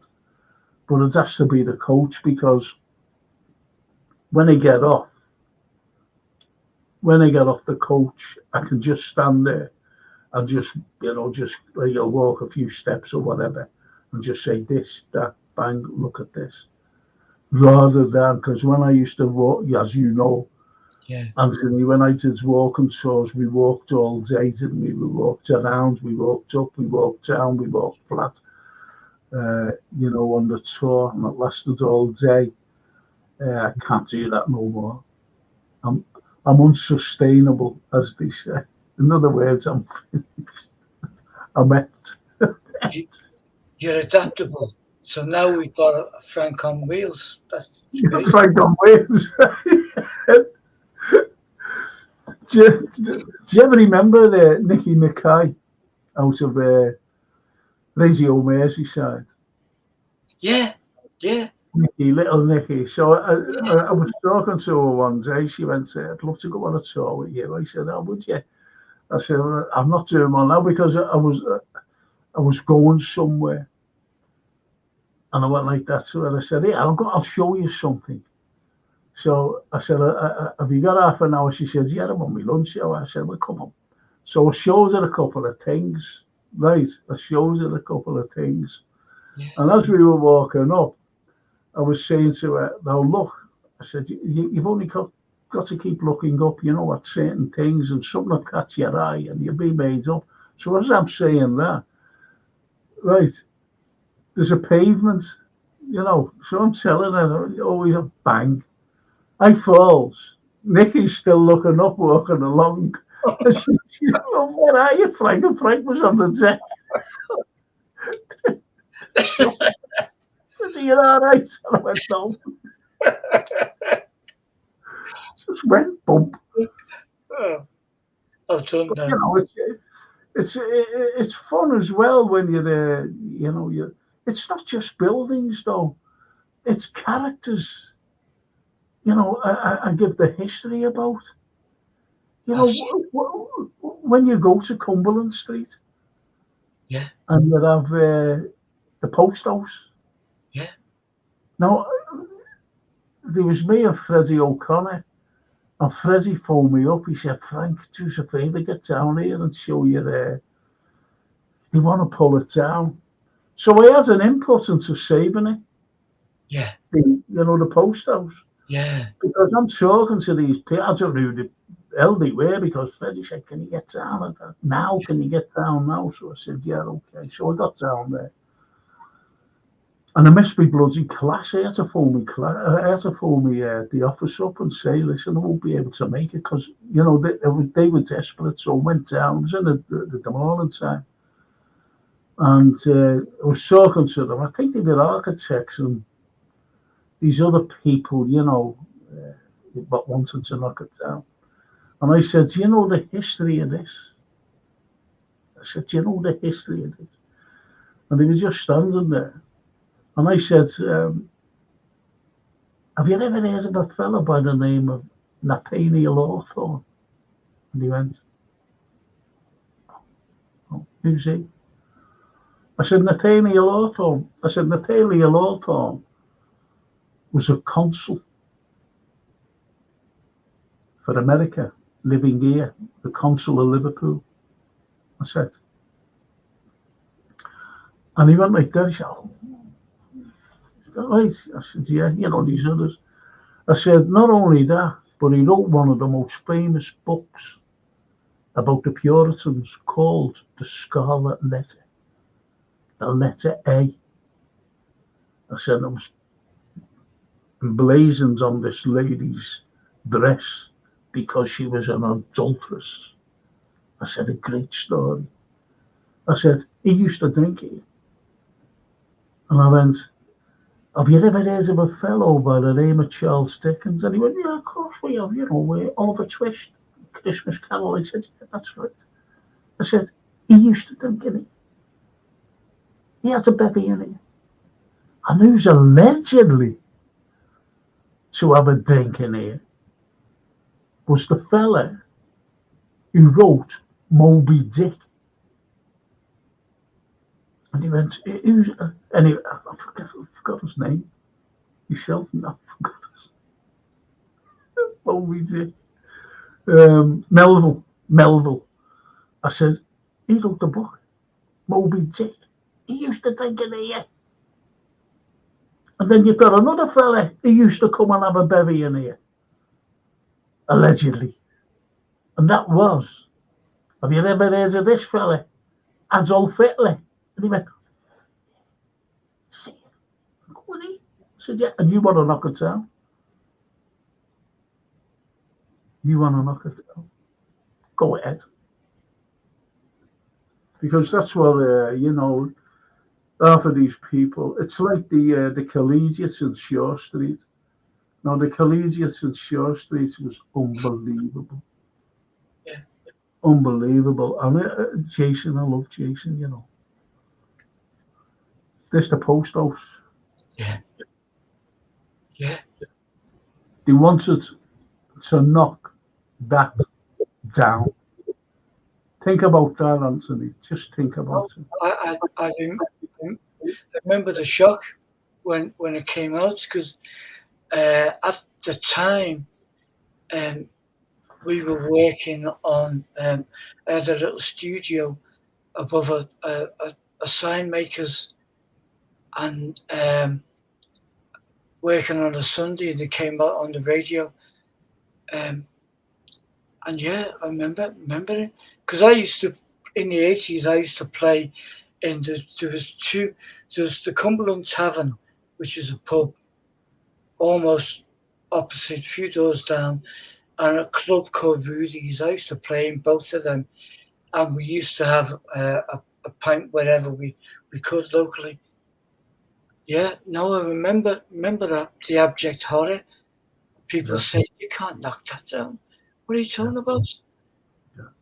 But there's lots. They wanted to knock down which is an absolute disgrace. The collegiate up in Shore Street there. Yeah. Now, their apartments actually now, so it's great that they're being utilised today. They went in, they did everything, and bang, because it was gutted, and there it is. Wow. Wow. Just. there it is. They wanted to knock that down. Think about it. They wanted to knock it down. And I said, look, I said, to knock this down, I said, have a guess who built it. Never had a clue. And these are people, city planners, architects. And as I said before, you know, they take great inspiration from other people's work, but I'm going back to the likes of the inspiration of these buildings, the inspiration of the neoclassical ones that I've been mentioning, the likes of the Liver building. Well, lots of New Yorkers and everything else, all these wonderful architects over there took great inspiration from the Liver building. Yeah. And Oriel Chambers in Water Street, because some fella, I forget his name, came over from Chicago. He came from Chicago and he was looking around Liverpool and he seen Oriel Chambers and he went, whoa. So there's lots of Oriel Chambers buildings in Chicago, because he just, he took great inspiration because of the long windows and everything else. Yeah. James Ellis was the architect, and James Ellis, unfortunately, he built another one in at the bottom of, I forgot the name of the bloody street. It's off Jail Street anyway. Oh, what's the name of it? Do you know where the Italian restaurant is? 46, is it? That street there. Oh, I forget the name of it. Anyway, he built one there. It's a fantastic building. And big eye windows, big windows. And it was to let the light in, the same as Oriel Chambers. And it was to let the light in. Yeah. Anyway, they said, no more buildings like that. They said, why? Because the fellas who made, candle makers, oil lamp makers, and even the gas mantles, the gas people, they didn't want any of that because people wouldn't buy oil lamps, they wouldn't buy candles, they wouldn't buy anything because of this, these big windows that let all the light in. Natural light, yeah. Natural light, yeah. And, so it was things like that. Really was. It was things like that. So they said, okay. He never built another building like them. But when you look at this building here, I said, do you know who built this? No, who was it? I said, he built one of the finest buildings in the world. And this gave us inspiration for it. This building here gave us inspiration for this other building that he built. And I left them in the dark about it. And they couldn't think like, oh, whatever. And I said, well, Harvey Lonsdale Elms, the architect of this, put in for a competition to build St. George's Hall, and he won it. And this, this is while he was building this here, this young man. I said, so he put in for the competition and won it. And that's where you've got St. George's Hall today. And if you pull that down, is it an absolute disgrace? And we saved it. So you see, there are different aspects of buildings. I always remember, we know Ken Dodd, don't we, personally? Yeah. That we knew him personally. And I always remember him talking to me, talking about Thingwall Hall. And he said, Frank, I just want it. I want it to open up as a museum for comedy. Yeah. And it really upset Ken It really upset Ken Dodd when they pulled it down. When the arsonists got in, didn't he, Oh, first? twice. Well, that building there, the Collegiate, that was pulled down. They wanted that was arson, and they wanted to pull it down. Do you know Percy Street up at the south end by the Anglican Cathedral there, off Uskerson Street? Well, Yeah. Percy Street's one of my favourite streets. It's beautiful, absolutely beautiful. And there's a church on the corner called St. Bede's. They wanted to pull that down to make apartments. And the people kicked up a fuss, and well, he contacted me, and I put some weight on it. I'm not saying that I saved it or anything, but I certainly saved that one.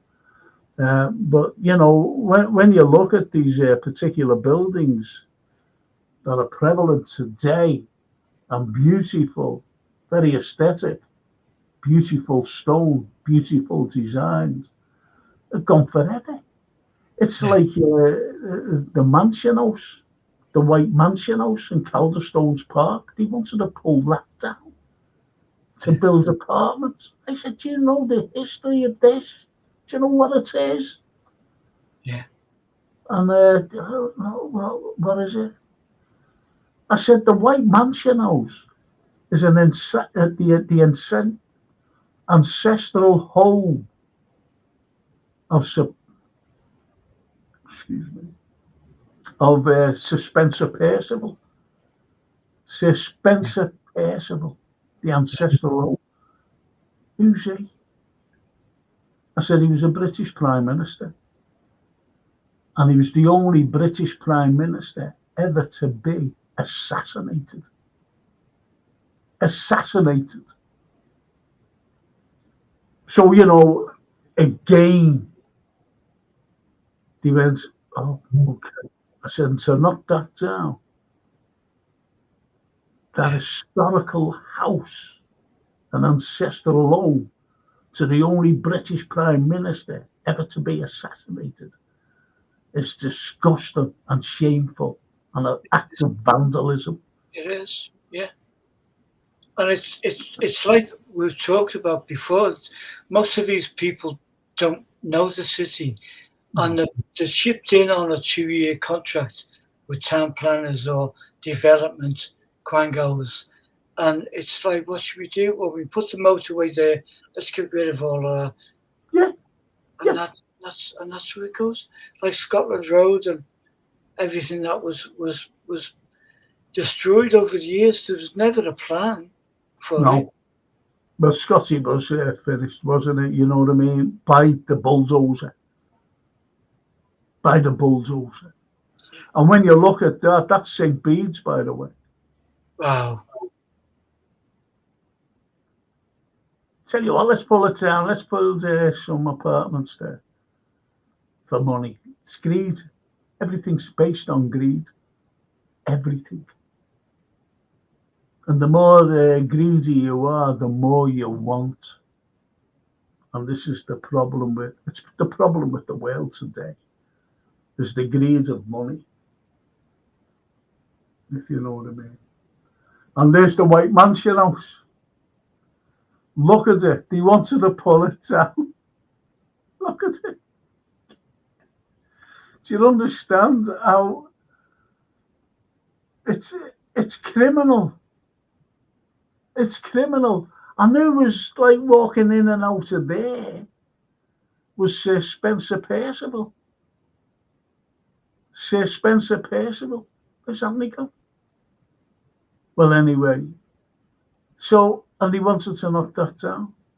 And as I mentioned, Sir Spencer Percival became the only British Prime Minister to be assassinated on the 11th of May, 1812, by a lad named John Bellingham from Duke Street. From Duke Street. I'm going to have him.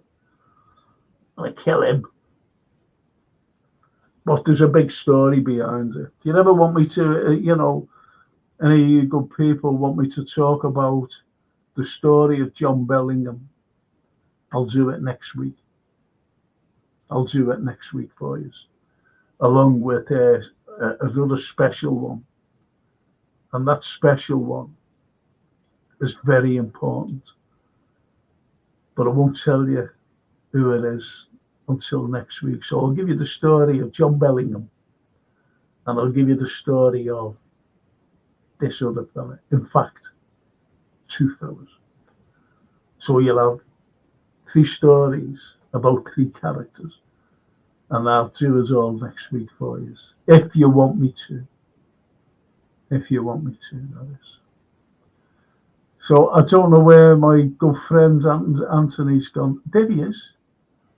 Yeah, What happens, Alan? I don't know. Just went black.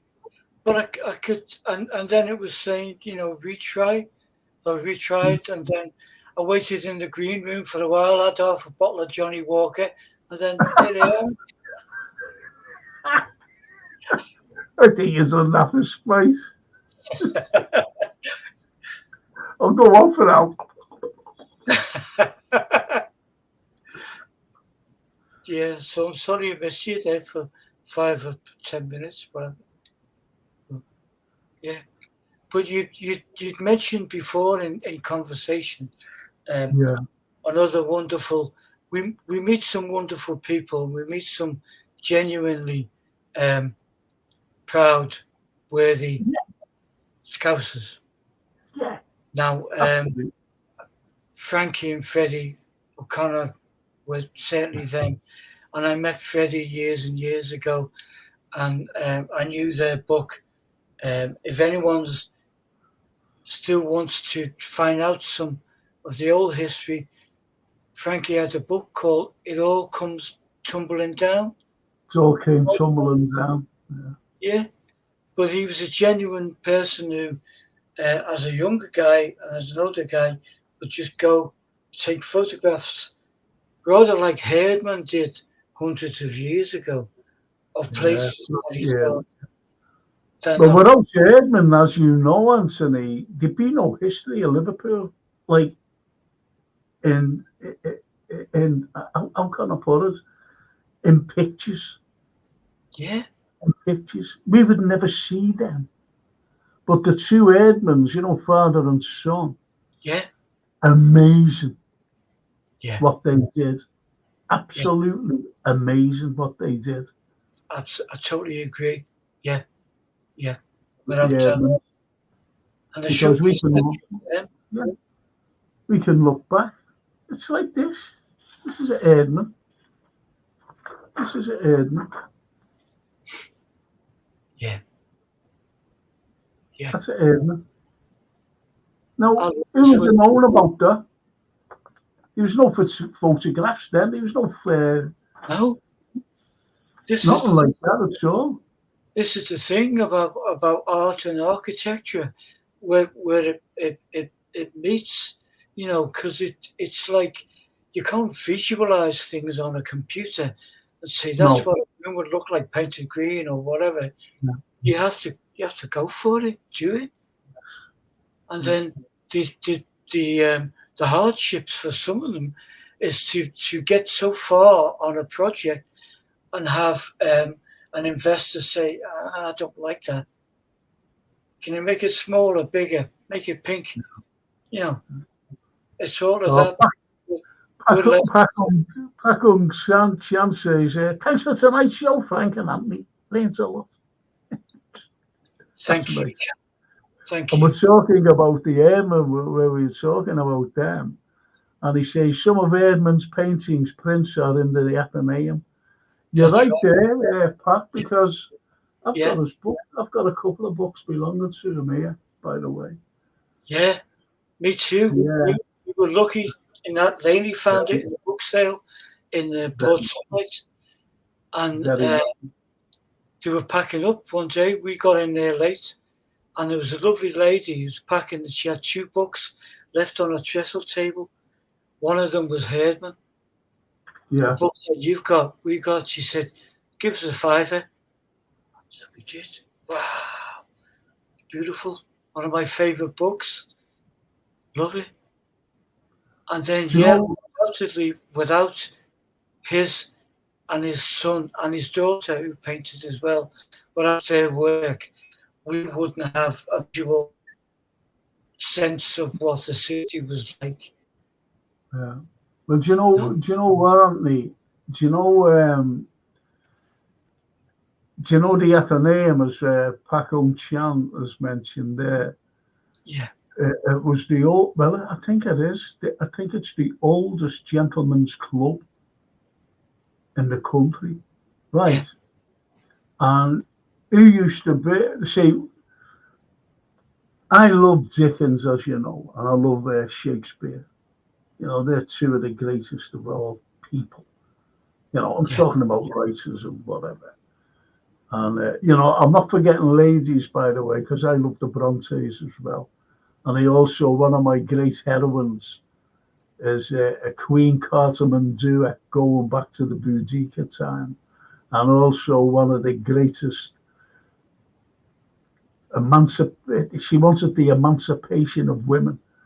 And that was Mary Wollstonecraft, who became the mother, or who was the mother of Mary Shelley, Frankenstein, right?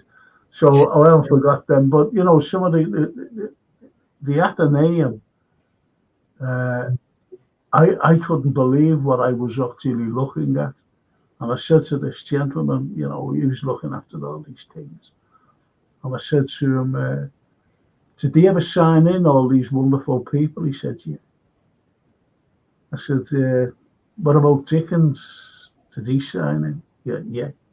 And he pulls over the page, and I was actually looking at his signature, his proper signature, with you know, not a felt tip pen as we do today, not as a biro or anything, but it was done with a quill.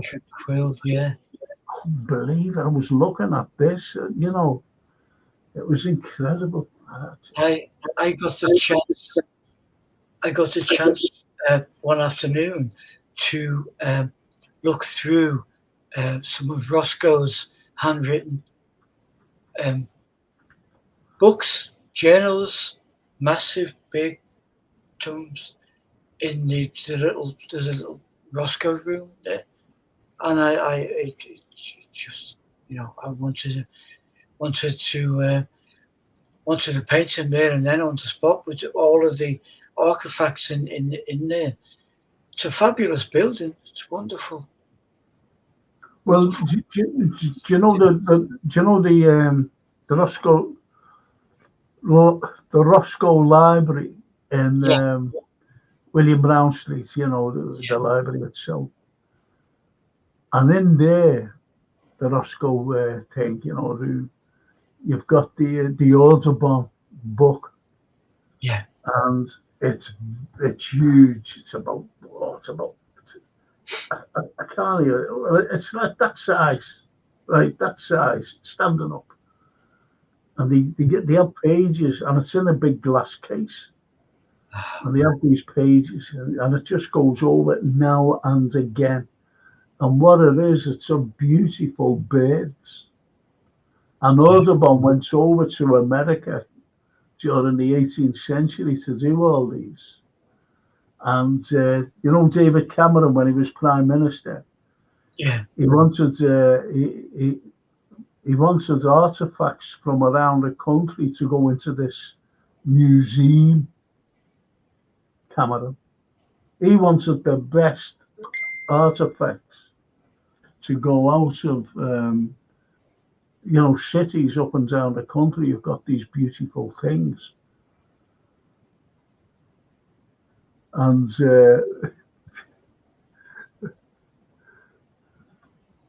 he wanted the Audubon book. Now, Paco Chan, he says, I was told the Audubon book cost about 1 million.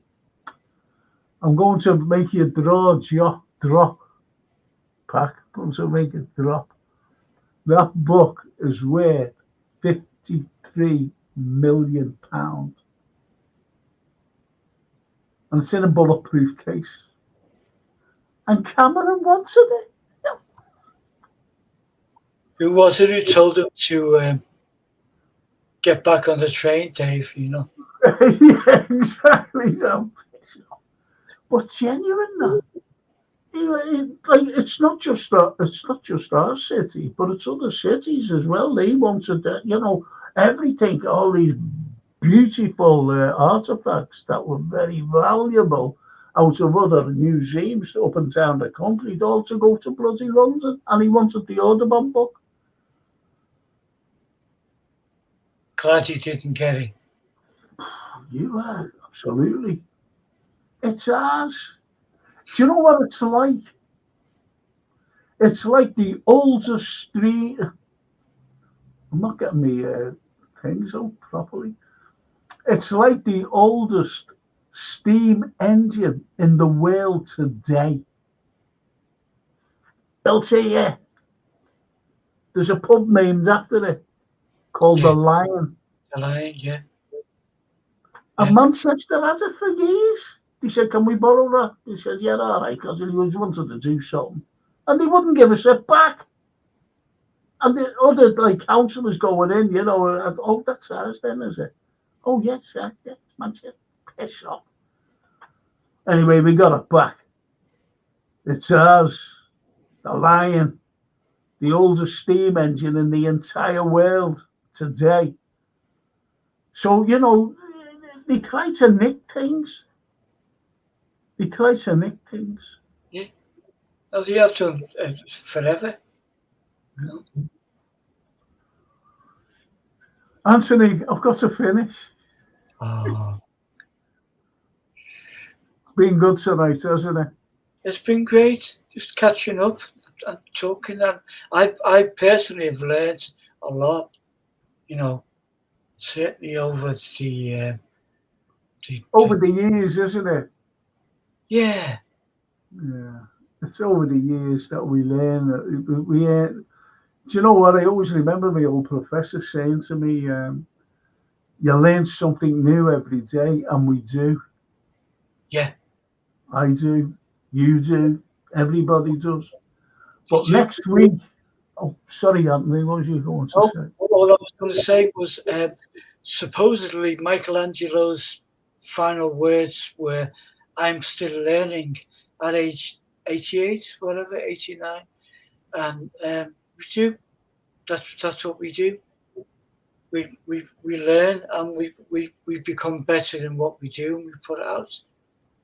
Well, it's a learning process, isn't it, that we go right through life with. And this is why we have memories, like of childhood, going into adolescence, going into your later teens, your early 20s, your girls, and and everything else, your marriages and whatever. And that's a big learning process. But as we're going through the years, we're learning something new every day. Yes. I just wish, that Gerard was on for the first hour. Simply, I wanted to ask him some questions. We learned through him. I am. That's my motto. In that, I like to learn something every day, whether or not it's by reading, or more often than not, it's by reading something, or by strumming a guitar chord and finding something that I didn't know yesterday. Absolutely. You see, we see things.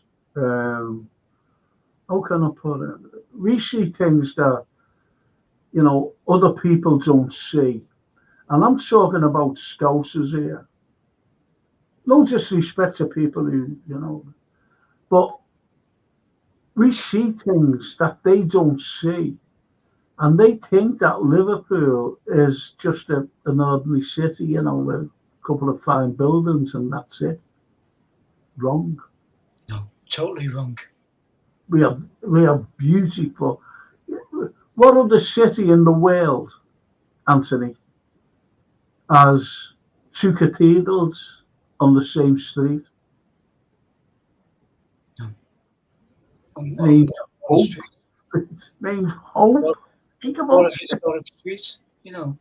And it. Incredible. it's like we've always said, the river brings in and the river takes out, and Yeah. what remains here in the city is just forever been phenomenal. Minds, labour, talent. Absolutely, because it is. It's these things. They test us, don't they? You know, it's like the Mansion House, as we mentioned there before. Yeah, It's like the collegiates, what we mentioned before. yeah, But the biggest disappointment ever in demolition thing, you know, well, two, in my opinion, is the overhead railway, the very first electrified overhead railway in the entire world. yeah. Sir Douglas Fox's overhead railway pulled down.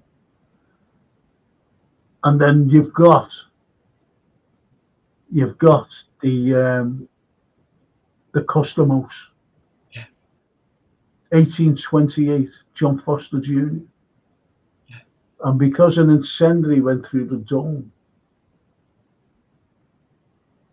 it gutted 2/3 of it. The others was all right. Could have easily have been saved, but you know, these people who go on about saving buildings, you know, they try to keep it. You're saying don't knock it down, it's easily saved and whatever. But no, they decided to pull it down. The custom house. And as I said, you know, they do. And they pulled the custom house down in 1948. And then they pulled the 10 years later, well, 9 years later, the overhead railway. And it just has to stop all this. I call it criminal vandalism, these things. I really do. But anyway, on that fine note, you'll be with me again next week, undoubtedly. Be delighted. Excellent stuff. Because as I said, I'm be talking about three characters next week. And those three characters are unbelievable. They are unbelievable. And I'll just say thank you to Gap Painting Services for sponsoring the Frank Carlyle Show. And as I said, if you're an OAP, if you're an NHS worker also, you will get wonderful discounts. Please get hold of these if you need something done. They're very reasonable, fully insured, fully time served lads. Brilliant they are, absolutely brilliant. I can vouch for them. And I'm not just saying that because they sponsor the show. And just get them in. Commercial as well. Commercial. And anyway, I've just got to thank my wonderful friend there who was inspired the other day, the Legends game, and he'd be thinking about her, I said, I'm going to paint something. Got to do something. I will. Yeah, and that's you, Anthony, my wonderful friend, international artist, Anthony Brown, who'll be doing something, and it'll be absolutely brilliant. I'm sure of it. Thank you, dear. You know, thanks, Anthony, Frank. I love you, you know that.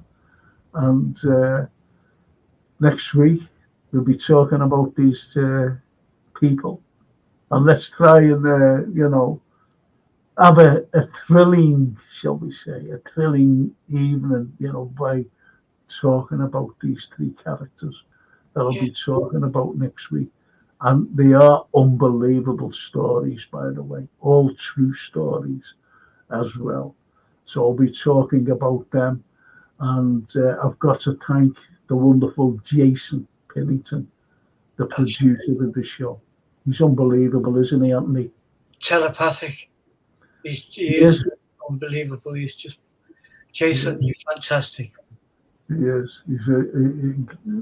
When he produces the show, without Jason, there wouldn't be a Frank Carlyle Show. There wouldn't be Anthony coming on for his expertise and everything else coming on, and other guests, by the way, as well. And but the most important people, Anthony, as you know, it's not us, it's not Jason, it's not anybody, but it's these people who tune in. They're the most important, because if we never had anybody, there'd be no Frank Carlyle Show. There'd be no Anthony Brown sitting there. There'd be nothing. There'd be no show, you see.